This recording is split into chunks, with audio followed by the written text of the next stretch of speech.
तो स्वागत करो, आ गए हैं फिर से एक बहुत ही बढ़िया सी वीडियो लेकर। तो भैया देखो, बिग बॉस सीज़न 19 का आगाज़ हो चुका है, उसका फर्स्ट एपिसोड भी आ चुका है। अब उसके फर्स्ट एपिसोड में हम रिएक्ट ना करें ऐसा तो कुछ हो ही नहीं सकता, अपना ओपिनियन तो देना ही है ना। तो करते हैं वीडियो को शुरू। इस सीजन का पहला फैसला, सदस्य 16 और बेट्स 15। एक घर वाला ऐसा होगा जो बिग बॉस का घर वाला होने लायक ही नहीं लगता, क्योंकि उसकी पर्सनालिटी लीस्ट इम्प्रेसिव लगी। भाई ज्ञान मतलब शुरू होते ही यहाँ पे बिग बॉस ने बैंड बजानी शुरू कर दी है, आग लगानी शुरू कर दी है। पहले ही बताओ कौन नहीं है घर के लायक और निकालो उसे बाहर। अरे भाई बिग बॉस भी मस्त खेलते हैं। मध्य एक नाम बता। सबकी अपनी मर्जी होनी चाहिए, कांट इन्फ्लुएंस एनीवन। सुनो हीरोगिरी मत कर, नाम बता चल। Bigg Boss we have a name. यहाँ पे सब आपस में भिड़ चुके हैं बुरी तरीके से, क्योंकि यही चीज़ होनी थी ना यार। अब पहले ही दिन पे अगर बिग बॉस ऐसा टास्क दे देंगे कि कौन नहीं है इस घर के लायक, उसी का नाम बताओ और उसे घर से बाहर निकालो, मतलब बेडरूम से बाहर निकालो ऑफकोर्स, तो वो चीज़ तो लगेगी ना कि भाई क्या अंकल आया क्या, तभी तो यहाँ तक पहुँचे हैं। बिग बॉस वैसे कोई मौका नहीं छोड़ते आग लगाने का। बिग बॉस अगर आग ना लगाएं तो आई थिंक कंटेस्टेंट के बीच में वो वाली फाइट हो ही ना, और फिर हमें एंटरटेनमेंट भी तो नहीं मिलेगा ना यार। चलो भाई कमेंट देखते हैं क्या बोल रहे हैं। मृदुल इरिटेटिंग बट नहीं यार, मृदुल इरिटेट तो नहीं कर रहा है, डेफिनेटली इरिटेट नहीं कर रहा है वो। कोई भी स्ट्रॉन्ग नहीं लग रहा गौरव को छोड़ के, सब बैकग्राउंड एक्टर्स लग रहे हैं। ये तो गौरव की कोई बहुत बड़ी फ़ैन है। ज़मीन पर सोएगा कल, नहीं यार ज़मीन पर तो नहीं सोएगा वो। स्टोरी बता रही थी ऐसे। द फर्स्ट चीज़ है कि मैं एक बहुत ही छोटी उससे हूँ, मैं कभी घर से बाहर नहीं निकली हूँ। एंड देन शी सेज कि बट मेरे पास बॉडीगार्ड जो 4 गाड़ियाँ निकलती है हमेशा, ये वो। मैं लोकल ट्रेन में ट्रैवल किया। एक सेकेंड, मतलब जो छोटे घर से है, जो थोड़ा मिडिल क्लास फैमिली से है, वो 4 गाड़ियों में कैसे घूमेगी अगर ये वाली पॉइंट है तो है। और उसकी जो वीडियोस भी, मतलब मैंने तो नहीं देखी कभी भी उनकी वीडियोस, लेकिन बिग बॉस में जब उनकी एंट्री हुई थी तो एंट्री में जो वीडियोस दिखाई गई थी, कितने सारे गार्ड्स रखे हैं उन्होंने और इतनी सारी गाड़ियों में है। और फिर वो तालाब, पता नहीं क्या कुछ कलावा समथिंग कोई नाम था, वो चीज़ खाने के लिए वो दुबई जा रही थी। मिडिल क्लास वाले ऐसे करते हैं, तो मैं तो फिर गरीब हो गई बहुत बुरी तरह से। मैं तो फिर बहुत बुरी वाली गरीब हो गया, क्योंकि मैं अब तक समझ रही थी कि मैं मिडिल क्लास फैमिली में आती हूँ, लेकिन तान्या की इन बातों से समझ में आया कि मैं मिडिल क्लास में भी नहीं आती। हाँ, अगर आप बोलो कि हम कॉमनर हैं, मैं इन्फ्लुएंसर हूँ, मैं उधर से इधर आई हूँ। और फिर बॉडीगार्ड्स का वो बोल रहे हैं, बॉडीगार्ड्स क्यों? देखिए चीज़ है तुम हंस क्यों रही हो, ये हो गया हंस नहीं रही हो। एक तो naturally I was smiling face, second I am inquisitive. Again she says कि मैं तो कभी घर से बाहर नहीं, मैंने बोला तो आपने बोला आप घर से बाहर नहीं निकले, तो बॉडीगार्ड्स किस लिए? मुझे नहीं मेरी ये बिजनेस है, मेरा वो बिजनेस है। घर से बाहर नहीं निकलती, वो सीधा दुबई जाती है। बिना घर से बाहर निकले कोई इंसान दुबई कैसे जा सकता है? मतलब लॉजिक है भाई इस बात का कोई? तान्या बिना लॉजिक की ही बातें करती है। तो मैंने बोला फैक्ट्रीज आपके घर में है? हाँ। तो मुझे नहीं मतलब 5 नंबर ओके ठीक है। फिर बोलती मैं कभी घर से बाहर नहीं निकली हूँ, एक ये नैरेटिव चल रहा है। फिर एक ये नैरेटिव चल रहा है कि मैं तो रात को अकेले निकल गई घर से, किसी को बिना बताए दिल्ली की ट्रेन पकड़ के। मतलब तान्या आई थिंक खुद कंफ्यूज है कि वो बोलना क्या चाहती है, वो करना क्या चाहती है, और वो दूसरों को भी यहाँ पे कंफ्यूज कर रही है। उसको एक स्टोरी समझ में नहीं आई कि मुझे कौन सी वाली स्टोरी प्रेजेंट करनी है। मतलब ये वाली कि मैं घर से बाहर निकलती हूँ, मैं इंडिपेंडेंट हूँ, मैंने ये किया, मैंने वो शिफ्ट किया वगैरह वगैरह वगैरह, या फिर ये वाली कि मैं बहुत सिंपल सीधी मासूम सी क्यूट सी लड़की हूँ, इसे कुछ कोई नॉलेज नहीं है, बहुत सिंपल सी लड़की है जो अपने घर में ही रहती है, घर वालों के बीच में ही रहती है, उसे बाहर का कुछ अता पता नहीं है। आशनूर ने अच्छी तरीके से मतलब उसे ऑब्जर्व किया कि वो किस तरीके से पॉइंट ऑफ व्यू यहाँ पे बनाने की कोशिश कर रही है। लेकिन तान्या अगर एक स्टोरी लेके चलती ना तो आई थिंक वो ज़्यादा बेहतर होता, क्योंकि वो यहाँ पे 2 स्टोरीज़ को लेके चल रही है और अपना ही डब्बा गोल कर रही है। कमेंट्स पढ़े, पोल खोल दी। डेफिनेटली तान्या की पोल खोल दी आशनूर ने। दुबई तक घूमती है, ये लोग तान्या को बहुत टारगेट नहीं कर रहे हैं भाई, टारगेट कोई नहीं कर रहा है। तान्या आशनूर का कंपटीशन होगा तगड़ा, हमें भी हो सकता है इसमें। तो इसने तो मिताली जी का पूरा गेम एक्सपोज कर दिया डेफिनेटली। पहले दिन पे वो खुद अपना गेम एक्सपोज कर रही है। आशनूर यार इतना भी सच नहीं बोलना था एग्जैक्टली, लेकिन आशनूर ने बोल दिया, तो मतलब आशनूर भी हम ये कह सकते हैं कि वो फॉर्म में है फिलहाल के लिए। मैं तो उसके बिग बॉस में आने से पहले ही कंफ्यूज हूँ, वो बॉडीगार्ड्स लेकर क्यों घूमती है। मोस्टली लोग तो उसको जानते भी नहीं है, इतनी गंदी बेइज्जती करती कौन है भाई ये। मैं नाम ऐड कर दूँगी, बंदे ने बहुत गंदी बेइज्जती की है यार। हाँ, वो घर से तो निकलती ही नहीं है, तभी तो बकाव लगाने के लिए सीधा दुबई जाती है। भाई वो सीधा दुबई जाती है, मैंने अभी कहा ना, वो खाने के लिए दुबई जाती है लेकिन घर से बाहर नहीं निकलती है। आई थिंक तानू, हाँ मुझे इतना प्यार क्यों आ रहा है। आई मीन तान्या और अगर आशनूर के बीच में कंपटीशन होता है ना, कल को जाके ये लड़ाई वड़ाई होती है, तो आई थिंक आशनूर थोड़ा जल्दी रो देगी। तान्या थोड़ी सी मुझे स्ट्रॉन्ग कंटेस्टेंट नज़र आ रही है इस टाइम पे, लग रहा है कि हाँ वो लड़ सकती है, वो कर सकती है। आशनूर का थोड़ा सा ढीला लग रहा है। वैसे आपको क्या कहना है कि मतलब अगर आशनूर और तान्या की लड़ाई होती है तो आपको क्या लगता है कि कौन पहले रो देगा? अमान अपना माइक पहन ले। तुम लोग ना यार रूल्स फॉलो नहीं करते, मुझे अच्छा नहीं लगता है। कभी गाली दे देनी चाहिए बिग बॉस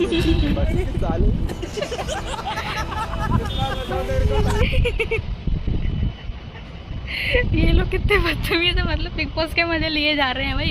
बिग बॉस को ही खड़ा कर दिया है।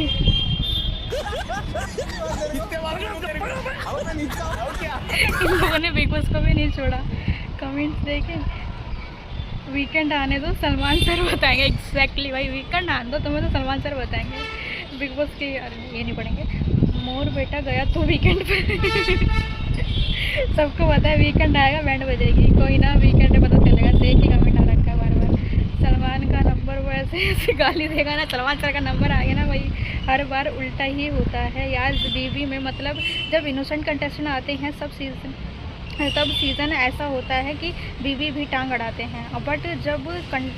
बट जब चंट चालाक टाइप के कंटेस्टेंट होते हैं तब ऐसा सीज़न आता है कि बीबी कुछ नहीं बोलते हैं। ये एक्चुअली मैंने भी नोटिस किया है बिग बॉस में कि जब थोड़ा ऐसे होता है ना, थोड़े चंट टाइप के थोड़े बोलने वाले लोग आते हैं तो बीबी वहाँ पे अपना रूल ये सेट कर देते हैं कि मैंने कुछ बोलना ही नहीं है, मैंने इंटरफेयर नहीं करना है। जब सीधे सिंपल लोग आएंगे तब बीबी हमेशा घुसते रहेंगे हर टाइम पे, और अपनी इन्वॉल्वमेंट दे के कई बार कंटेस्टेंट का गेम की ऐसी तैसी भी मार देते हैं। जितनी समझ में आई है भाई साहब से बताऊंगा क्या है कि ये लड़की है देखो बाहर से, ठीक है। अब और ये मेहमान है तुम्हारे घर की भी और देश की भी, तो अगर यूँ भीतर सो जाएगी बढ़िया रहेगा। अब मैं सोई कोई बाहर, मैं तो ना सोऊंगा बाहर भाई, जिसे बाहर मजा आता हो देखता हूँ सो जाऊँ। अच्छा तुम नींदगिरी मत कर। मतलब ये बोल रहे हैं कि वो लड़की है उसे रिस्पेक्ट दो, वो बाहर से आई है, मेहमान है हमारे, उसे घर में बेडरूम में रहने दो, लेकिन मैं तो बाहर नहीं सोऊंगा। मृदुल भाई क्या हो गया है? तुम नींदगिरी मत कर, नाम बता चल। मतलब मृदुल भाई के बैंड बजा दी इन्होंने यार, सुना दिया सही करके। वैसे मृदुल के मैं देख रही हूँ यार, उसकी बैंड ही बज रही है, उसे हर कोई सुना के ही जा रहा है, हर कोई मतलब उसकी बैंड बजा के ही जा रहा है। और कनिका जी थोड़ा सा ज़्यादा ही, मतलब ऑफकोर्स वो उनका एक बॉन्ड बन गया है, जबकि लास्ट एपिसोड में उन्होंने मतलब बोला भी था, एपिसोड खत्म होते थे मृदुल ने कि मैं कनिका जी को तो बहुत कुछ मान चुका हूँ। तो आई थिंक उस वजह से वो अगर कुछ बोल रही है हंसी मजाक में तो वो उस चीज़ को ले रहा है मृदुल। बट अच्छा लग रहा है कनिका जी और मृदुल का बॉन्ड, और ये अगर माँ बेटे का बॉन्ड थोड़ा सा और लंबा चलता है तो मज़ा आएगा, कुछ प्यारा सा देखने को मिलेगा बिग बॉस में। और चलो भाई कमेंट पढ़ते हैं। नेक्स्ट जोकर हिंदी में नहीं, यार जोकर नहीं है वो, जब जवाब देने पे आता है तो सही जवाब देता है। और शहबाज की स्टेज पे भी उसने बहुत अच्छी तरीके से बैंड बजाई थी। सही बोला मृदुल ने, वैसे बहुत बेइज्जती हो गई। बोला सही था ऑफकोर्स यार, वो बात बिल्कुल सही रख रहा था, कुछ गलत नहीं बोला था उसने, लेकिन बेचारे की बेइज्जती पता नहीं क्यों कर रहे हैं। मुझे ये सब मृदुल भाई बार बार मज़े लेंगे, सबकी लीडरगिरी निकालेंगे। डेफिनेटली जब वो फॉर्म में आएगा ना बंदा तो वो सबकी बैंड बजा देगा, क्योंकि वो स्टेज पे मैंने देख लिया था कि वो जवाब देने काबिल है। अंडा और चिकन वाला नहीं कर सकते। नहीं आप मत करो फिर, मतलब नॉन मैं वही बोल रहा हूँ, बर्तन का धोना, बर्तन उसको नहीं कर पोछना, सकते। रखना एक बार करके देखना। नहीं बिट तो खा रहा है, मैं उसकी तरफ का साफ नहीं करूंगा। हो गई लड़ाई। तो आई थिंक यहाँ पे मतलब जो इंसान नॉनवेज खाता नहीं है ना, तो उसके लिए कुछ ऐसे लोग भी होते हैं जो नॉनवेज खाते नहीं है, तो उनके लिए उन बर्तनों को भी हाथ लगाना थोड़ा दिक्कत देता है। वो लोग छूते भी नहीं है, कुछ ऐसे लोग भी होते हैं। तो कुछ होता है वही मतलब इस दिन खाएंगे उस दिन नहीं खाएंगे वाला सीन भी होता है। बट आई थिंक उसका मतलब वो होगा शायद, अगर वो बोल रही है कि मैं नॉनवेज वाले बर्तनों को हाथ नहीं लगाऊंगी, मतलब मैं नहीं धोऊंगी उन्हें, तो उसका वो वाली बात मुझे डेफिनेटली सही लगी, क्योंकि कुछ लोगों को टच करने में थोड़ा सा दिक्कत होता है। बट यहाँ पे ये जो तान्या ने ज़बरदस्ती उड़ता हुआ तीर लिया था, क्योंकि उसने ये कह दिया था कि भाई बर्तन धोना और उसे साफ़ करना पोंछ के रखना मतलब आसान है, वो मैं कर दूँगी। तो ये उसने उड़ता हुआ तीर लिया था, क्योंकि अगर तुम्हें लाइफ में कभी बर्तन धोगे तुम्हें पता होता है कि खड़े होकर, अगर ज़्यादा लोग हैं, अगर 2-4 लोगों के बर्तन हैं तो कोई दिक्कत नहीं है, लेकिन अगर 4 से भी ज़्यादा लोग होते हैं ना तो उनके बहुत सारे बर्तन होते हैं, और वहाँ पर खड़े होकर बर्तन धोने में भाई कमर की बैंड बच जाती है। तो मुझे पता है भाई, मेरा पर्सनल एक्सपीरियंस है, मैं धोती हूँ अपने घर पे, तो भाई पता है कमर की किस तरीके से बैंड बच जाती है। अगर ज़्यादा लोग होते हैं तो उसको धो के रखना, वो पूरा साफ ऑफ करना एक मेहनत वाला काम है। तो आप उसको ऐसे नहीं कर सकते कि मतलब ये बहुत ईजी है, ये कर लिया जाएगा। बर्तन धोना घर में आई थिंक सबसे ज़्यादा टफ होता है, कपड़े धोना और बर्तन धोना। मुझे घर की बातें क्यों करने लगती हो यार? आपको बोलना जरूरी है, वो हीरो नहीं, नाम है मेरा। I will not. How can you shut up? Because I'm saying something you're not letting me speak. हाँ? नहीं फिर मेरे से बदतमीजी करे जा रहे, शटा बटा बोल रहे हैं। I will not take this. यहाँ पे मैंने पहले ही बताया था कि यार बसीर जो है वो एक कैरेक्टर प्ले कर रहा है और वो है अविनाश मिश्रा का 2.0 बनने की यहाँ पे कोशिश कर रहा है। और वही उसने मतलब क्या ज़बरदस्ती की बात थी, इतना कुछ था नहीं जिस तरीके से वो शाउट कर रहा था उनके ऊपर। और यार एज का तो थोड़ा सा रख लो ना, पहले ही दिन हुआ है, तुमने आके ज़बरदस्ती चिल्लाना शुरू कर दिया है और इस तरीके से रिएक्ट कर रहे हो। बसीर तब तक सही था जब तक किचन की कॉन्वर्सेशन चल रही है। यहाँ पे कुछ ऐसा होता है कि बसीर अंडा बनाने के लिए किसी और को कहता है कि उसे कुकिंग नहीं आती इस वजह से, और लेकिन वहाँ पे कनिका जी बीच में कूद पड़ती हैं कि अच्छा ठीक है अंडा खाना है तो तुम मुझे चॉपिंग करके दे दो। तो वहाँ पे वो बोलता है कि मुझे करना नहीं आता, कि मुझे कुकिंग करनी आती तो फिर मैं अंडे बनाने के लिए आपसे कहते हैं। तो मैंने आपसे भी नहीं कहा, एक्चुअली मैंने किसी और से कहा, जवाब आप दे रहे हो। तो वहाँ तक बसीर बिल्कुल ठीक था और वहाँ पे कनिका जी ने काफ़ी ज़्यादा रूड होकर बसीर से बात की थी। बसीर बिल्कुल सही चल रहा था, लेकिन ज़बरदस्ती फिर उसका वो मूड आया, भाड़े कॉन्वर्सेशन हुई, फिर उसको ये हुआ कि भाई मैं तो इनकी लेकर आऊँगा, ये उसके वर्ड्स थे। और वो अंदर जाके बसीर जो है वो अविनाश मिश्रा का 2.0 वर्जन बनने की कोशिश करने लगा। अब यार बसीर अगर बसीर बन के खेलेगा तो डेफिनेटली मज़ा आएगा, अच्छा लगेगा देखने में। लेकिन अगर अविनाश भी कॉपी करेगा ना तो वो सही वाला बोर करने वाला है। घर वाले बने फर्स्ट दिन ही अटैक करना शुरू कर दिया है प्री कंसीव नोशंस के साथ। अपने टास्क से भागते हैं। इसने डिसाइड किया। आपकी जो गर्दन है गिम्बल है भाई जी, ठीक है, कभी चली जा कभी अच्छा था गिम्बल है, कभी इधर चली जाए कभी उधर चली जाए। तो मतलब जिस टोन में ये बात कर रहा है ना मृदुल, पर्सनली वो सुनने में बड़ा मज़ा आता है, हंसी आती है, मतलब अच्छा लग रहा है मृदुल की ये लैंग्वेज, इस तरीके से बात करना एकदम देसी बना, एकदम अपनापन जैसा फील होता है। कल देखिए बिग बॉस 19 की पहली नॉमिनेशंस की प्रक्रिया में आप सभी का स्वागत है। कभी कभी लगता है कि वो मैनिपुलेट करती है और मैं नहीं चाहूंगी कि ऐसी पर्सनालिटी हमारी सभा का हिस्सा बने। मुझे उसमें काफी लूप होल्स दिखते हैं। मुझे लगता है कि उनको ये समझना बहुत ज़रूरी है कि यहाँ सब समझदार हैं। तुम लोग भाई किसी को भी नॉमिनेट करते रहो, लेकिन जो मेन पावर है ना वो तो फिलहाल सीक्रेट रूम में बैठी है, यानी कि फरहाना को अगर सीक्रेट रूम में बिठाया है ना बिग बॉस ने, तो उसके हाथ में कोई ना कोई पावर डेफिनेटली देंगे और कुछ ना कुछ तगड़ा वाला यहाँ पे गेम होने वाला है।